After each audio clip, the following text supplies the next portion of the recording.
coming in to see Roxy Paine's show. Roxy Paine, Denuded Lens. Denuded Lens is the name of the show. Denuded Lens, that's an interesting title. Before you care at all what you're looking at the making of these objects. Crafted, wood carved, to the nth degree, trompe-l'œil, right? So your first thing is you just get that snap. Trick the eye, fool the eye. This one's also about looking, yeah? Right. It's not a picture, it's a sculpture, but it's essentially sort of somehow or other trying to problematize the idea of looking. Now, okay, I've got to step back for a minute here and voice a problem I have with this kind of work in general, which is that it seems so much about splashy making. There's an entertainment quotient here, the spectacle. You know, so many people will just say, look how well made this is. It's populist work. And I've got nothing against popularity, but populism where you're going for that makes me uncomfortable. On the other hand, I think when we walk into this room, this much larger piece of trompe-l'œil does something different. We're looking through a frame, right? This is all about pictures as much as it's about sculpture, it seems to me. Well, you know what? You took the words right out of my mouth. Clearly, it's a sculpture, like the other pieces we were looking at, but it reads like a painting. Well, it uses perspective. It uses all the tricks of weird anamorphic perspective to do its job, and that's a pictorial device.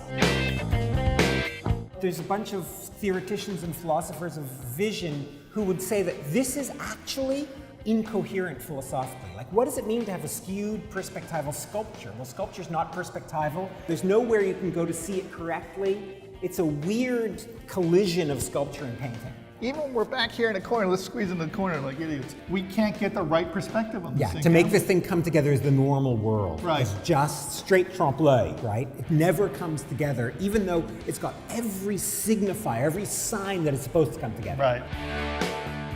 This, which is about 18 feet, mimics the 80 feet we might expect to have a space like this. Which feels like 1,000 feet. When you're walking through these security stations and airports, it feels like it'll never end. This piece of sculpture does a really good job of describing our emotional or anxious state that we come to when we encounter this, right? So in that way, with all the distortions involved, it's like a weird piece of realism, isn't it? Right.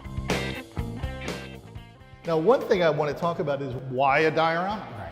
I think this as a diorama of the war on terror. Normally dioramas are celebratory, you know, victory over the Russians or something. Well, this is the war on terror, and it's skewed and it makes no sense and it's bullshit. Basically, this makes us sort of like feel like we've just stepped into like that movie Pleasantville. It also sort of gives us a notion of sort of the human behind it, because this was designed. Yeah, someone made this. Yes. So even the handcrafting of this is there behind the war on terror in a sense, right? The one thing I would say about a piece like this, and I'd say it more about this piece than the other two pieces of sculpture that we're looking at, is that this does feel realistic, a part of realism in a really constructive way. And that is that essentially what realism is really supposed to do is not just give you a picture of the real, it's supposed to critique the real. And I think this... have leverage on the real. Exactly, and I think this piece does that.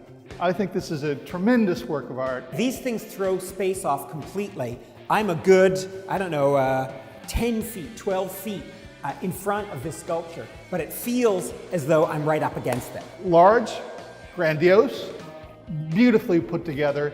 There's an amazing play of space. Twisty, torqued in the way that it's supposed to. It takes you somewhere else. Perspective always does that, but usually we don't feel ourselves being manipulated through space. And it manages to send us visually, and again, mentally, someplace else. But this piece actually pushes and pulls on space like no other sculpture.